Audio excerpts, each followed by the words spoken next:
நேத்திக்கு வந்த படம். அந்த படத்தினுடைய பேர் வந்து சிறை. அந்த படம் பார்த்தீங்கன்னா நீங்கள் பார்த்துட்டீங்கன்னு சொன்னீங்க. அந்த படம் அவ்வளோ அருமையாக இருக்குது சார். ரொம்ப அதாவது பிரமாதமான படம். கனெக்டிவிட்டி, அதாவது ஒரு லவ்வர்ஸ் கதை தான். இதுக்கு முன்னாடி லவ்வர்ஸ் கதை வந்ததே கிடையாதா?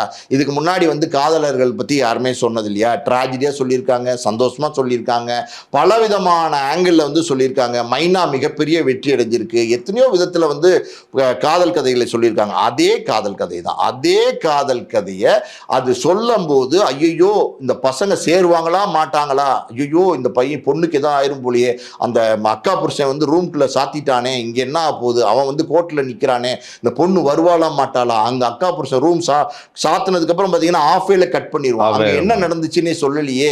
இப்போ இவ வரும், அப்ப பஸ்ல வரா அப்படி ஒரு கிளைமேக்ஸ் டுவர்ட்ஸ் போகும்போது அங்க ஒரு இன்சிடென்ட், நம்ம கதையை சொல்ல வேண்டாம்னு நினைக்கிறேன், அங்க ஒரு இன்சிடென்ட் அப்படியே ஷாக் ஆகுற மாதிரி ஒரு ஃபீலை கொடுத்து அப்படியே வந்து எவ்வளோ ஃபீல் குட் மூவி சார். உண்மையிலே சார். அது ஆக்சுவலாக பார்த்தோன்னா இப்போ சிறை மாதிரி படங்கள்லாம் சொல்லும்போது இல்லை, இந்த ஆண்டில் ரிலீஸ் பண்ணதில் இந்த ஃப்ளாலெஸ் மூவின்னு சொல்லுவாங்கல்ல, அதாவது நான் ஃப்ளாவாகவே எதுவும் பார்க்கல, அப்படியே தெளிவான கதை, திரைக்கதை, வசனம், டைரக்ஷன் அப்படின்னுவாங்கல்ல, அதில் நான் வந்து சிறை சொல்வேன். சிறை வந்து இந்த ஆண்டில் வந்து சிறந்த படம் சிறை. எல்லாரையுமே வந்து சிறை பிடிச்சிருச்சு சிறை. அந்த அளவுக்கு பார்த்தீங்கன்னா எல்லார் மனசுலையும் பிடிச்சிருச்சு சார். காரணம் என்ன?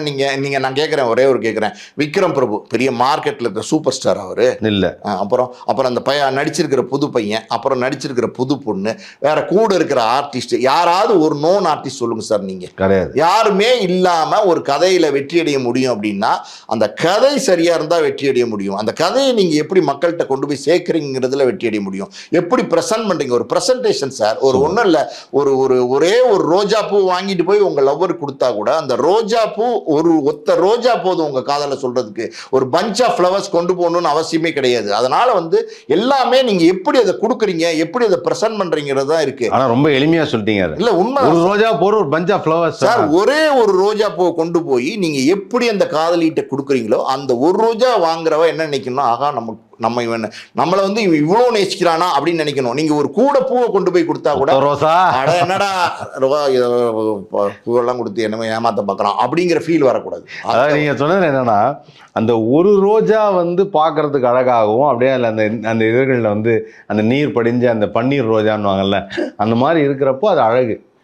இப்போ ஏன் எல்லாரும் 10-15 ரோஸ் கொடுக்குறாங்கன்னா ஒன்று மாடிடும், ஏதாவது ஒன்று நல்லா இருக்குமான்னு சொல்லி. அதான் சார் இந்த பர்முட்டேஷன் காம்பினேஷன் மாதிரி இல்லை, ஏதாவது ஒன்று நல்லா இருந்துட்டு போகுது அப்படிங்கிறாங்கல்ல, அந்த மாதிரி பண்ணிடுறாங்க. அதனால தான் இப்போ இந்த பேன் இண்டியா படங்கள்லாம் ஏதாவது ஒருத்தருக்காவது யாராவது வருவாங்களா, அது ஹிட் ஆகிடுமோ, இது ஹிட் ஆகிடுமோ, அந்த செக்மெண்ட் மட்டும் ஹிட் ஆகிடுமோ. நான் தெளிவாக சொல்கிறேன் சார். நீங்கள் வந்து எடுக்கிறது தமிழ் படம். இந்த தமிழ் படத்தில் ரஜினிகாந்த் படத்தில் வந்து அமீர் கானை கொண்டு வரதும், அமிதாப் பச்சனை கொண்டு வரதும், ஷாருக் கானை கொண்டு வரதும், சல்மானை கொண்டு வரதும் வேஸ்ட். யார் பார்க்க போகிறாங்க? இங்கே தமிழ்நாட்டில் வந்து ஷாருக் கான்காண்டி படம் பார்க்க போகிறாங்களா? அமீர் கான்காண்டி படம் பார்க்க போகிறாங்களா? கிடையாது. அதே நேரத்தில் வந்து நீங்கள் நார்த் இந்தியாவில் பாம்பேயில் ரிலீஸ் பண்ணாலும் அங்கே ஷாருக் கான் ஒரு சீனில் வந்திருக்காருப்பா, வாப்பா போய் பார்க்கலாம், வாப்பா சார் நம்ம ஆள் வந்திருக்காருப்பான்னு வர போகிறாங்களா? கிடையாது. அங்கேயும் ரஜினி படம் தான், இங்கேயும் ரஜினி படம் தான், அங்கேயும் ரஜினி படமா தான் போது நீங்கள் எதுக்கு இந்த வேலையெல்லாம் பண்ணுறீங்கன்னு கேட்குறேன் நான். ஆனால் அதில் நீங்கள் சொன்ன மாதிரி வந்து சார், பெரிய படங்களோட சின்ன படங்கள் சொல்லும்போது சக்ஸஸ்ஃபுல் ரேட்டில் இருக்கிறது வந்து இவர் நம்ம டூடு பிரதீப் ரங்கநாதன் 2 படம் வந்து ரிலீஸ் ஆச்சு, 2 படமே நல்லா சக்ஸஸ். அதுக்கப்புறம் டிராகனு டூடு. இப்போ விக்ரம் பிரபுவே நான் சொன்னா சக்ஸஸ் தான். லவ் மேரேஜ்னு ஒரு படம் ரிலீஸ் ஆச்சு. ஆமாம், லவ் மேரேஜ் நல்ல படம், நல்ல அருமையான படம், அருமையான கதை. அந்த படம் எனக்கு ரொம்ப பிடிச்சிருந்தது, அந்த படம். அதுக்கப்புறம் வந்து இப்போ இந்த சிறை, இந்த படம். இன்னும் சில இதில் காளி வெங்கட் நடித்ததில் வந்து இந்த இது மெட்ராஸ் மேட்னி அப்படிங்கிற படம். அதுக்கப்புறம் வந்து ஹவுஸ்மேட்ஸுங்கிற படம். 2 படம் நல்லா இருந்தது. அப்புறம் ஆண்பாவம் பொல்லாது, அந்த படமும் சூப்பராக இருந்தது. அதுக்கப்புறம் எனக்கு பிடிச்ச படங்கள் வந்து இது பன் பட்டர் ஜாம், அது எனக்கு பிடிச்சிருந்தது. ஸோ இது எல்லாமே வந்து நல்ல நல்ல படங்கள். அதில் ஒரு சில படங்கள் வந்து என்னென்னா இந்த மாதிரி சின்ன படங்களில் பன் பட்டர் ஜாமு, குமார சம்பவம், இந்த மாதிரியான படங்களுக்கு தியேட்டர் கொடுக்கல சார். சமீபத்தில் இன்னொரு முக்கியமான ஒரு படம் பார்த்தேன். அந்த படத்தை நீங்கள் பார்த்துருக்கீங்களான்னு தெரியல, ஆரோமலைன்னு ஒரு படம் சார். நமது நடிகர் தியாகு இருக்கார்ல, அவருடைய பையன் சாரங் தியாகு டைரக்ட் பண்ண படம். ஆமாம், நேரம் கிடைக்கும்போது மக்களுக்கும் சொல்லிக்கிறேன், ஆரோமலை படம் வந்து ஹாட் ஸ்டாரில் இருக்குது, நீங்கள் படம் பாருங்கள். அவ்வளவு தெளிவான ஒரு டைரக்ஷனை நான் இது வரைக்கும் பார்க்கல. அதாவது சின்ன பையன் படம் பண்ணியிருக்காப்புல, அவர் மணிரத்னம் அசிஸ்டண்டாக இருந்ததாக சொல்கிறாங்க, எனக்கு தெரியல, அது என்ன அவர்கிட்ட கேட்டால் தான் தெரியும். பட் இருந்தாலும் அந்த கதையில் அவ்வளவு தெளிவாக அழகாக ஒரு படம் பண்ணியிருந்தார் சார். அந்த படத்தில் நீங்கள் சொன்ன மாதிரி விடிவி கணேசன் தவிர வேறு யாருமே எஸ்டாப்ளிஷ் ஆர்டிஸ்ட் இல்லை சார். ஒரு விஷயத்தை புரிஞ்சுக்கோங்க சார், நீங்கள் ஒரு நல்ல படத்தை கொடுத்தீங்கன்னா காலம் தாண்டியும் பேசுவாங்க. அதுக்கு உதாரணமாக நம்ம வந்து முள்ளும் மலரும், முதல் மரியாதை, பாலச்சந்தரோட சிந்து பைரவி, இன்னும் பல படங்களை நம்ம சொல்லலாம், புன்னகை மன்னன், எத்தனையோ படங்கள் நம்ம சொல்லிக்கிட்டே போகலாம். அற்புதமான படைப்புகள், கிளிஞ்சல்கள், இந்த மாதிரி படங்கள்லாம் பாருங்களேன். காலம் ஜானி, இதெல்லாம் வந்து காலம் கடந்தும் கூட கிட்டத்தட்ட 40-50 வருஷம் ஆனால் கூட நீங்கள் படத்தை வந்து நீங்கள் ஓடிடிலையோ இல்லை சேட்டலைட்லையோ இல்லை டிவிலையோ பார்த்தீங்கன்னா இப்படி பிரமாதமாக எடுத்திருக்காங்கப்பா, 50 வருஷத்துக்கு முன்னாடி எப்படி எடுத்திருக்காங்க பற்றியா, ஐயோ நம்ம சூப்பராக இருக்கு அப்படின்ற அந்த ஃபீல் கொடுக்க பற்றியா. அதுதான் நீங்கள் ஏதோ ஒரு மசாலா படத்தை போய் டப்பு டப்புன்னு குத்துப்பாட்டு, ஆட்டு பாட்டு, டான்ஸு இதெல்லாம் வச்சு கொடுத்தீங்கன்னு வச்சுங்களேன், அது அன்னைக்கு மார்க்கெட்டில் விற்கும். புரியுதா உங்களுக்கு? இந்த நீங்கள் ரோட்டில் விற்பாங்க பார்த்தீங்களா, இந்த பானிபூரி, இந்த பஜ்ஜி, வடை, இதெல்லாம் பார்த்தீங்கன்னா அன்னன்னைக்கு வாங்கி அதுதான் இந்த கார சட்னி தொட்டு சாப்பிட்டோமா, அந்த மலைக்கு குளிருக்கு சாப்பிட்டோமா, அப்படியே கடந்து போனோமா, அதுக்கு மேலே அது ஒரு பெரிய உங்களுக்கு மனசில் நிற்காது. மனசில் வந்து ஒட்டணும் சார். நீங்கள் வந்து ஒரு சாதாரணமாக நீங்கள் கிராமத்தில் வந்து ஒரு மோர் வாங்கி கொடுத்தீங்கன்னா கூட விஷயத்துக்கு வந்துட்டீங்க டக்குன்னு இல்லை. அதாவது என்னன்னா பானிபூரி, பஜ்ஜி, போண்டாலாம் அன்றென்று சட்னியில தொட்டு சாப்பிட்றது அவ்வளோதான். ஆனா பழைய சோறு, மோர், கேப்பக்கூழு, கம்பங்கூழுங்கிறதெல்லாம் மனசுல ஒட்டுற ஒரு விஷயம்.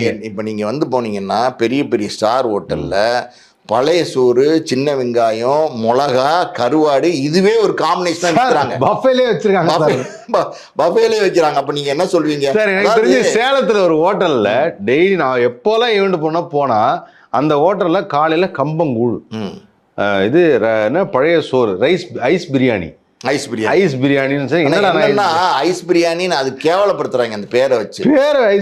ஐஸ் பிரியாணிங்கிற ஒரு பேர். பிரியாணி வந்து அது வேற டிஷ்ஷு.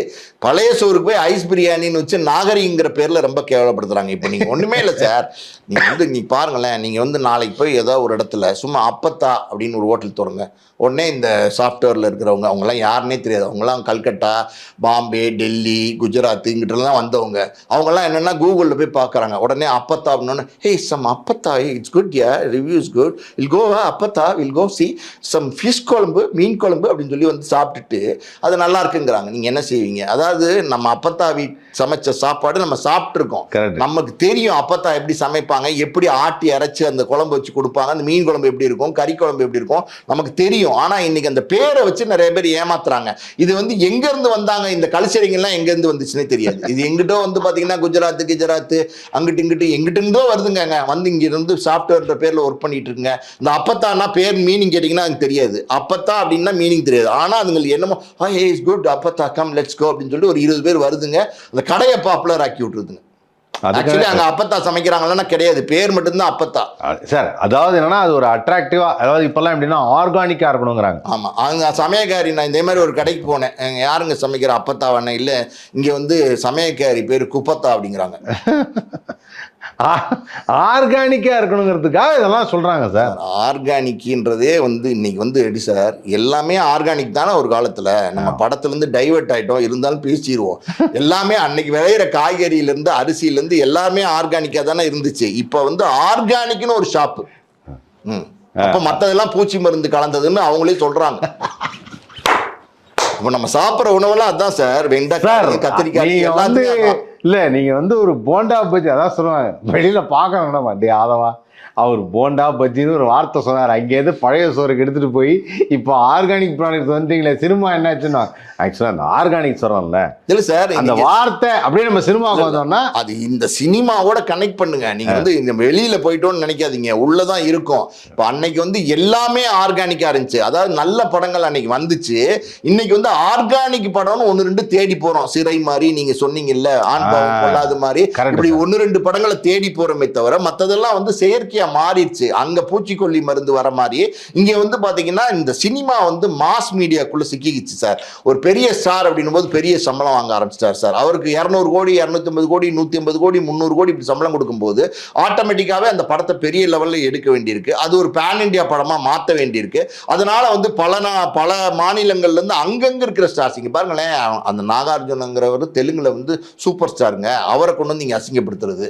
அமீர் கான் வந்து அங்க சூப்பர் ஸ்டார், அவரை கொண்டு வந்து இங்கே அசிங்கப்படுத்துறது, இப்படி வந்து உபேந்திராங்கிறவர் ஒரு அழகான ஒரு நல்ல நடிகர் மட்டும் இல்லை, நல்ல இயக்குனர், நல்ல படைப்பாளி, அவரை கொண்டு வந்து இங்கே அசிங்கப்படுத்துறது, இந்த மாதிரி இந்த வேலையை வந்து பண்ணுறதுனால தான் இன்னைக்கு வந்து சினிமா அப்படிங்கிறது வந்து எப்படின்னா, இது வந்து மாஸ் மீடியா, என்டர்டைன்மெண்ட் மீடியா சொல்லப்போனால் அது வந்து வியாபாரமாக பண்ணுறாங்க. அதுதான் உண்மை. அதில் வந்து வியாபாரம் இல்லை, நான் கலை அது இதெல்லாம் வந்து 1-2% யாராவது சொல்லிட்டு தருவாங்களே தவிர 100க்கு 100 வந்து ஒரு வியாபாரமாக தான் சினிமா என்ன பண்ணுறாங்க. கலை இருந்தால் தான் சார் வியாபாரம். அதான் கலை இருந்தால் தான் வியாபாரம் பண்ணணும். ஆனால் சில பேர் என்ன சொல்லுவாங்கன்னா ஆர்ட் ஃபிலிம் அப்படின்வாங்க. அவங்கள பார்த்தீங்கன்னா அவங்க தனி கேட்டகரியில் இருப்பாங்க. அவங்க யார்ட்டையும் பேச மாட்டாங்க. அவங்க வந்து ஒரு ஜோல்னா பை தொங்க போட்டுப்பாங்க. எனக்கு தெரிஞ்ச ஒருத்தர் இருக்காரு. அவர் வந்து ஜோல்னா பையெல்லாம் அப்படியே தொங்க போட்டு அப்படியே நடந்து போவார். அப்படியே வந்து இந்த படம் பார்த்தேன் அது அப்படின்னு, இந்த படம் பார்த்தேன் அதுன்னு, அந்த படம் பார்த்தா நமக்கு எதுவுமே புரியாது, ஆனா அவங்களுக்கு மட்டும் புரியும். அது அந்த படங்கள் இந்த சினிமா மாடர்ன் ஆர்ட் மாதிரி சார். அதான் மாடர்ன் ஆர்ட் மாதிரி அவங்களுக்கு புரியுது, ஆனா நமக்கு புரியுறது இல்லை. ஆனா வந்து நான் என்ன சொல்றேன், எல்லாருக்கும் புரியணும். நீங்க சொல்றது ஜனரஞ்சகமான திரைப்படம், ஏபிசி எல்லாருக்கும் தெரிகிற மாதிரி, எல்லா சென்டருக்கும் புரிகிற மாதிரி, சாதாரணமா பார்க்கும்போது நல்லா தானே இருக்கு, நல்லா இருக்கே அப்படிங்கிற மாதிரி எண்ணங்களை உருவாக்கக்கூடிய படங்கள் எந்த விதமான படங்களாகவும் இருக்கலாம்.